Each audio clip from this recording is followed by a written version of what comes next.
दोस्तों welcome to knowledge is power YouTube channel. मैं शुभदीप चटर्जी आप लोगों को वेलकम करना चाहता हूँ। हम लोग का channel knowledge is power is all about knowledge regarding commerce. किस तरीके से हम लोग कॉमर्स में अकाउंट्स में और हम लोग टैक्सेशन से रिलेटेड हम लोग टॉपिक्स डिस्कस करते रहते हैं। और इसमें मेनली हम लोग का फोकस रहता है प्रॉब्लम सॉल्विंग। किस तरीके से जो न्यूमेरिकल्स हैं उसको आप कैसे सॉल्व कर सकते हो।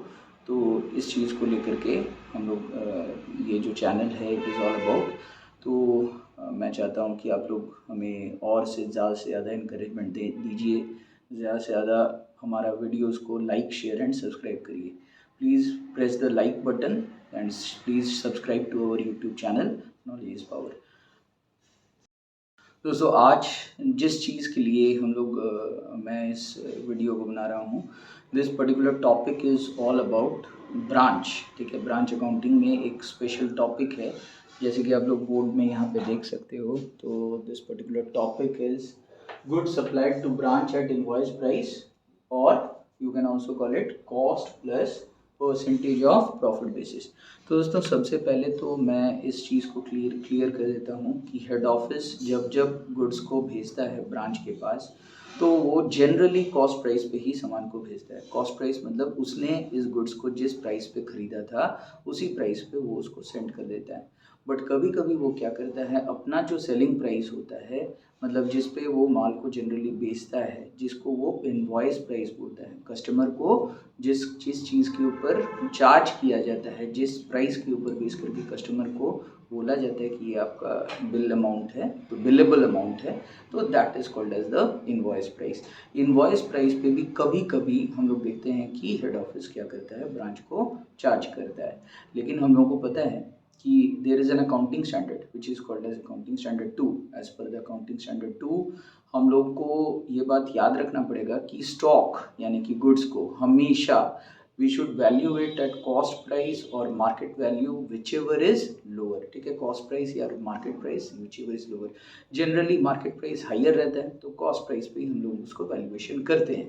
बट गुड्स तो ऑलरेडी अपीयर कर रहा है आपका इनवॉइस प्राइस पे, तो हम लोग करते क्या हैं, हम लोग इनवॉइस प्राइस में जो प्रॉफिट एलिमेंट पहले से ही इंक्लूडेड है उस प्रॉफिट एलिमेंट को कैलकुलेट करके हम लोग उसको बैलेंस कर देते हैं, हम लोग उसको डिडक्ट कर देते हैं। बट डिडक्ट करने का यहाँ पे एक स्पेसिफिक तरीका है। हम लोग यूं ही नहीं डिडक्ट कर देते हैं लेजर में। हम लोग करते क्या है, अगर कोई गुड्स ब्रांच अकाउंट के लेजर का डेबिट साइड में अपीयर होता है तो उसको बैलेंस करने के लिए हम लोग उसको क्रेडिट साइड में शो कर देते हैं, लोडिंग एलिमेंट को। लोडिंग मतलब होता है प्रॉफिट एलिमेंट, जो प्रॉफिट है उसको हम लोग यहाँ पे लोडिंग बोलते हैं, उसको क्रेडिट साइड में शो कर देते हैं। और अगर गुड्स अपीयर कर रहा है आपका ब्रांच का क्रेडिट साइड में, लेजर में क्रेडिट साइड में अपीयर कर रहा है, तो उसमें जो प्रॉफिट है उसको हम लोग डेबिट साइड में शो करके हम लोग बैलेंस आउट करते हैं। तो इस तरीके से हम लोग चीज़ों को बैलेंस करने का कोशिश करते हैं, मैच कराने का कोशिश करते हैं। तो without wasting any more time मैं एक क्वेश्चन आप लोगों को रीड करके सुनाने जा रहा हूँ।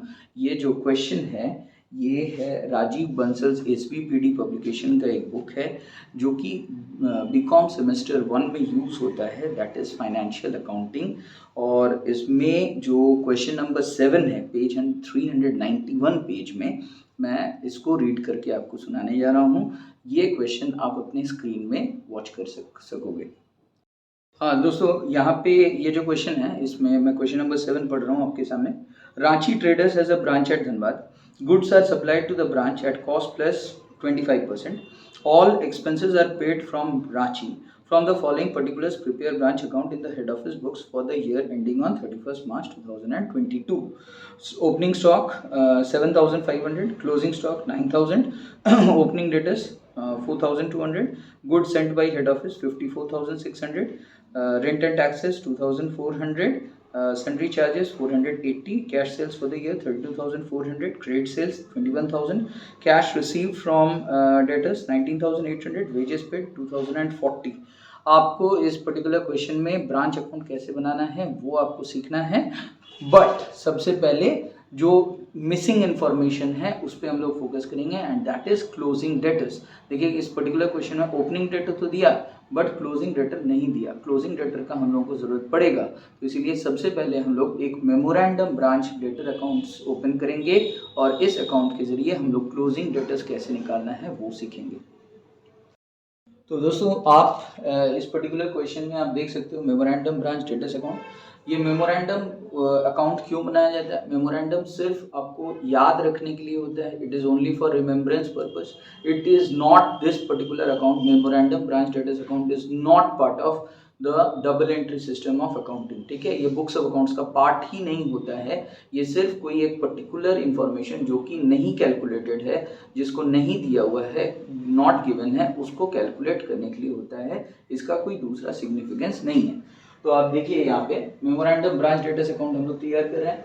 डेबिट साइड में हम लोग शो करेंगे ओपनिंग डेटर्स और क्रेडिट सेल्स। क्रेडिट साइड में हम लोग शो करेंगे कैश रिसीव फ्रॉम डेटर्स और साथ में क्लोजिंग डेटर्स। ओपनिंग डेटर्स कितने का था? क्वेश्चन में दिया हुआ था 4200 रुपीज, क्वेश्चन में ऑलरेडी मेंशन्ड है। क्रेडिट सेल्स भी मेंशन्ड है 21,000 रुपीज और कैश रिसीव फ्रॉम डेटर्स भी मेंशन्ड है 19,800 रुपीज। अब आपको पता है कि किसी भी लेजर का डेबिट साइड का total should be equal to the credit side का टोटल, तो हम लोग इसी कंसेप्ट पे चल रहे हैं। मैंने ओपनिंग डेटर 4,200 रुपया के साथ 21,000 का क्रेडिट सेल्स को मैंने प्लस किया, तो टोटल कितना आया? 25,200 और उसमें से 19,800 रुपया का जो कैश रिसीव फ्रॉम डेटर्स है उसको मैंने माइनस कर दिया, तो 25,200 में से 19,800 माइनस होने से 5,400 रुपया का क्लोजिंग डेटर्स हमारा निकल गया। अब इसका कंसेप्ट आप ऐसे समझिए, ये बहुत ही इजी कंसेप्ट है, इसमें कोई हाई फाई बात नहीं है। आप ऐसे समझो कि पहले से आपका कुछ डेटर लोग थे जो जिनसे आप पैसा पाते थे, ठीक है। आप सोचो कि आप ओनर हो इस बिजनेस का, 4,200 रुपया आप पहले से ही मतलब आप चार्ज कर रहे थे डेटर से, आप पाते थे 4,200 रुपया। तो वो डेटर 4,200 जिनका बाकी था, उन्होंने आपसे और एक्स्ट्रा माल उधार में खरीद लिया 21,000 का। तो जाहिर सी बात है 4,200 तो जो पहले से पाते थे वो तो मिलना ही है आपको, साथ में 21,000 का माल उन्होंने खरीद लिया जिसका पेमेंट अभी तक नहीं किया, तो आप टोटल कितना पाते हो? 25,200। फिर उनमें से कुछ डेटर्स आपको 19,800 का पेमेंट कर दिए, तो 25,200 में से 19,800 आपको प्राप्त हो गया, तो आपको कितना अभी भी ड्यू है? 5,400 रुपया आपका अभी भी ड्यू है। तो ये 5,400 रुपया जो क्लोजिंग डेटर्स हैं, ये इस तरीके से हम लोगों ने निकाला। दोस्तों अब हम लोग कॉन्सेंट्रेट करेंगे on learning the Dhanbad branch account and see how it is being prepared in the books of Ranchi traders. तो हम लोग देखिए किस तरीके से शो कर रहे हैं, आप लोग भी इसी तरीके से इसको शो करिएगा in the books of Ranchi traders Dhanbad branch account, ठीक है। Debit side, credit side, ledger का फॉर्मेट बनेगा, पर्टिकुलर्स अमाउंट, ठीक है। डेबिट साइड में आप शो करो ओपनिंग बैलेंसेस को बैलेंस बीडी करके शो किया जाता है। BD stands for balance brought down, तो टू बैलेंस ब्रॉट डाउन, उसमें हम लोग शो करेंगे opening debtor, opening stock, opening debtor, goods sent to branch, जो पैसा ब्रांच को हेड ऑफिस भेज रहा है for paying various expenses, for incurring of various, for payment of various expenses at the branch such as rent and taxes, sundry charges, wages paid, ये सब का पैसा हेड ऑफिस भेजा होगा, तो इसको आप डेबिट साइड में शो करो ब्रांच का। और जो क्लोजिंग स्टॉक के ऊपर जो लोडिंग एलिमेंट है, ये मैं आपको समझाऊंगा कि ये कैसे कैलकुलेटेड होता है और क्यों कैलकुलेटेड होता है, तो इसको हम लोग शो करेंगे। और लास्ट में जो बचेगा that is the general profit and loss account, इसमें हम लोग शो करेंगे net profit eight the branch. अब क्रेडिट साइड में आते हैं, तो क्रेडिट साइड में आप देखिए, क्रेडिट साइड में आपको नजर आ रहा होगा cash sales at the branch, cash receive from debtors, ठीक है, साथ में स्टॉक रिजर्व जिसमें लोडिंग ऑन ओपनिंग स्टॉक को शो किया जा रहा है, goods sent to branch which shows the loading on goods supplied by the head office and by balance sheet जो क्लोजिंग बैलेंसेस हैं जिसमें क्लोजिंग स्टॉक और क्लोजिंग डेटर्स को आप शो कर रहे हो। पहले मैं जो क्वेश्चन में जो गिवन इंफॉर्मेशन है उसको मैं प्लेस कर देता हूँ। अच्छा, ये जो जिस सिस्टम से मैं ब्रांच अकाउंट बना रहा हूँ, it is a simple data system. As per this system branch को हेड ऑफिस अपना डेटर मान रहा है, तो वो ऐसे सोच रहा है कि ब्रांच को उसने जो गुड्स भेजा, जो ब्रांच का ओपनिंग स्टॉक था, जो ब्रांच का ओपनिंग डेटर था, ये सब सारे के सारे उसका इन्वेस्टमेंट था इन द ब्रांच। ब्रांच इसके लिए उसको पे करने वाला है, मतलब ब्रांच उसके लिए एक तरह का डेटर बन चुका है।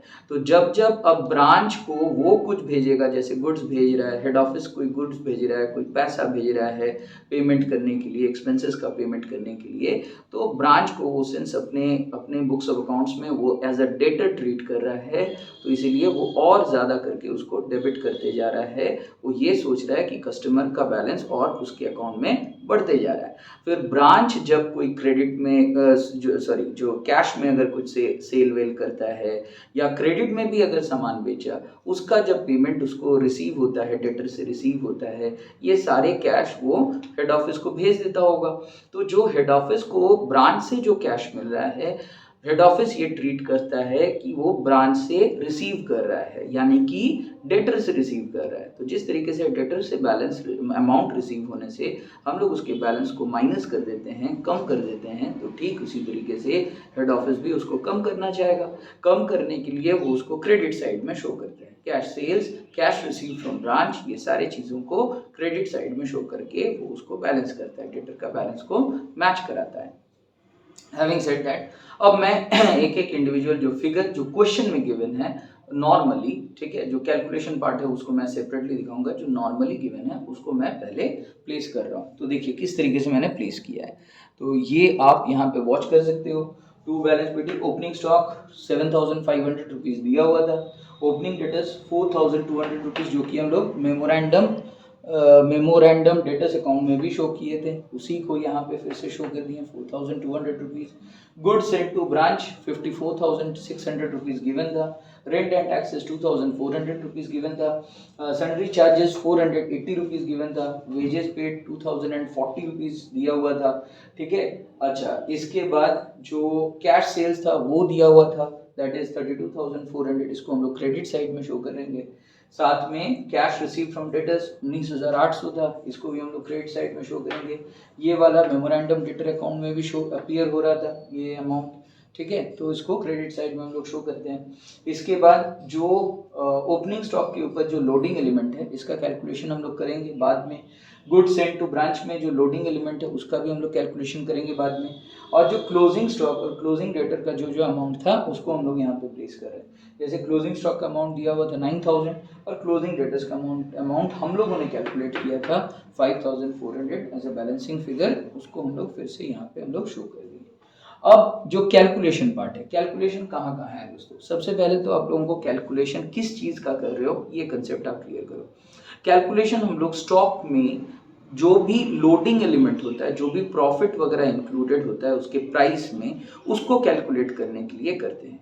तो स्टॉक कहाँ कहाँ है, देखिए स्टॉक आपको ओपनिंग स्टॉक यहाँ पे डेबिट साइड में मिलेगा, क्लोजिंग स्टॉक आपको क्रेडिट साइड में मिलेगा, गुड्स सेंट टू ब्रांच आपको डेबिट साइड में मिलेगा। गुड्स भी एक तरह का स्टॉक ही है, ठीक है, गुड्स या गुड्स बोले क्वेश्चन या स्टॉक बोले बात बराबर है। आपको यहाँ ये सब प्राइसेस में आपका प्रॉफिट पहले से ही इंक्लूडेड है, तो हम लोग उस प्रॉफिट एलिमेंट को लोडिंग का नाम देते हैं और उसको हम लोग बैलेंस करने का कोशिश करते हैं, ठीक है, क्योंकि हम लोग जब तक इसको बैलेंस नहीं करेंगे तब तक goods will not appear eight there cost prices, goods अपने कॉस्ट प्राइस पे अपीयर नहीं होगा। और अब हमारा जो अकाउंटिंग स्टैंडर्ड 2 है उसके इंस्ट्रक्शंस फिर फॉलो नहीं हो पाएंगे और हमारा कैलकुलेशन गलत हो जाएगा।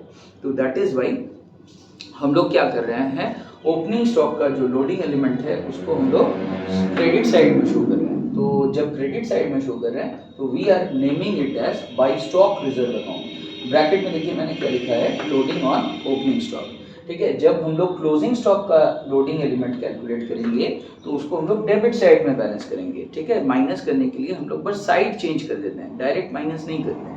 तो यहाँ पे भी हम लोग लिखेंगे to stock reserve account bracket में लोडिंग ऑन क्लोजिंग स्टॉक। इसके बाद जो गुड्स सेंट टू ब्रांच है 54,600 रुपीज़ का, इसका जो लोडिंग एलिमेंट है वो डेबिट साइड में है, ठीक है। तो goods sent to branch appears on the debit side, तो उसका जो लोडिंग एलिमेंट है उसको हम लोग क्रेडिट साइड में शो करके हम लोग बैलेंस करने का कोशिश करेंगे। अब कैसे कैलकुलेट आप करिएगा उसका एक फॉर्मूला वगैरह उसका तरीका ये देखिए, मैंने right hand side of the board में आप यहाँ पे चेक कर सकते हैं, मैंने यहाँ पे इसको शो किया है। तो वर्किंग नोट्स, सबसे पहले calculation of loading on opening stock. तो फॉर्मूला जो हम लोग यूज़ करने जा रहे हैं लोडिंग को कैलकुलेट करने के लिए, that is invoice price of the goods और invoice price of the stock divided by 100 plus rate into rate. Rate मतलब rate of profit on the cost price, rate of profit on the cost price is our rate. तो question में already given है कि this rate is 25% on cost, तो that is why मैं rate जहाँ जहाँ use हो रहा था वहाँ पे मैंने 25 लिया और मैंने 100 के साथ उसको प्लस किया। तो 100 के साथ जब 25 आप प्लस करोगे तो कितना आएगा आपका 125 रुपीज़ आएगा। तो हम लोग एग्जैक्टली यही काम कर रहे हैं। आप देख सकते हो ओपनिंग स्टॉक 7500 का था, this is the invoice price of the opening stock. तो मैंने 7500 इनवॉइस प्राइस की जगह पे शो किया, डिवाइडेड बाय 125 इंटू 25। 125 कहाँ से आया दोस्तों, 100, देखिए फॉर्मूला के हिसाब से 100 प्लस रेट है, तो 100 के साथ रेट को प्लस करने के लिए बोल रहे हैं, तो 100 plus 25 because rate is 25% on cost. तो 100 प्लस 25 कितना हो जाएगा 125 multiplied by rate, rate is 25, तो 25 से मैंने मल्टीप्लाई किया। 7500 डिवाइडेड बाय 125 इंटू 25 करिएगा तो आपका जो लोडिंग एलिमेंट है, जो प्रॉफिट एलिमेंट है वो यहाँ पे कैलकुलेट हो जाएगा, दैट इज 1500। अब आप ऐसे सोचो कि 7500 रुपया का सामान में 1500 रुपया तो प्रॉफिट का था, तो बेसिकली ये सामान का एक्चुअल कॉस्ट प्राइस था कितना 7500 माइनस 1500 दैट इज 6000। ये सामान एक्चुअली में 6000 का था, जबकि 7500 रुपया में उसको बेचने वाला जो प्राइस है, जो इनवॉइस प्राइस है, उस पर उसको भेजा गया हेड ऑफिस के द्वारा ब्रांच में। ठीक है, अब 7500 रुपया लेकर के हम लोग अकाउंटिंग करते हैं तो गलत हो जाता, क्योंकि इसका actual value, actual cost price इसका 6000 है। अब हमको इसको 6000 लाना कैसे पड़ता, मेरे पास दो चॉइस था, 7500 लिख के फिर यहीं से 1500 रुपया माइनस करके 6000 लिख सकता था, बट ये चीज यहाँ पे अलाउड नहीं है। ये सिंपल डेटा सिस्टम है, यहाँ पे आपको क्या करना पड़ता है, आप पहले इनवॉइस प्राइस को शो करो, फिर जो लोडिंग एलिमेंट है उसको ऑपोजिट साइड में, अगर आप डेबिट साइड में दिखा चुके हो स्टॉक को, तो ऑपोजिट साइड में, क्रेडिट साइड में उसको शो करके आप उसको बैलेंस करो। तो यही इसका तरीका है। तो आप क्या करो, यहाँ पे मैंने इसीलिए क्रेडिट साइड में इसको 1500 लिख करके इसको बैलेंस किया। इसके बाद आप देखो यहाँ पे फिर नेक्स्ट जो कैलकुलेशन है, point number 2, that is calculation of loading on goods sent to branch. तो loading on goods sent to branch, goods sent to branch का invoice price is 54,600। Same formula मैं अप्लाई कर रहा हूँ, तो डिवाइडेड बाय 125 होगा, multiplied by 25 होगा, तो 10,920 रुपीज आएगा। इसको भी मैंने क्रेडिट साइड में यहाँ पे शो किया। इसके बाद calculation of loading on closing stock. तो क्लोजिंग स्टॉक का जो अमाउंट था, आप देखिए क्लोजिंग स्टॉक का अमाउंट वाज से 9000, ये क्रेडिट साइड में अपीयर हो रहा है, तो इसका जो लोडिंग होगा ये डेबिट साइड में अपीयर करेगा। तो कितना अपीयर करेगा, सेम फॉर्मूला, 9000 इनवॉइस प्राइस है, divided by 125 into 25। 100 plus rate से हम लोग डिवाइड दे रहे हैं, 100 plus 25 is 125 multiplied by rate that is 25। तो आंसर आ रहा है 1800। ये 1800 हम लोग यहाँ पे डेबिट साइड में हम लोग शो कर दे रहे हैं। अब क्या करना है आपको, अब बस आपको टोटल को करना है।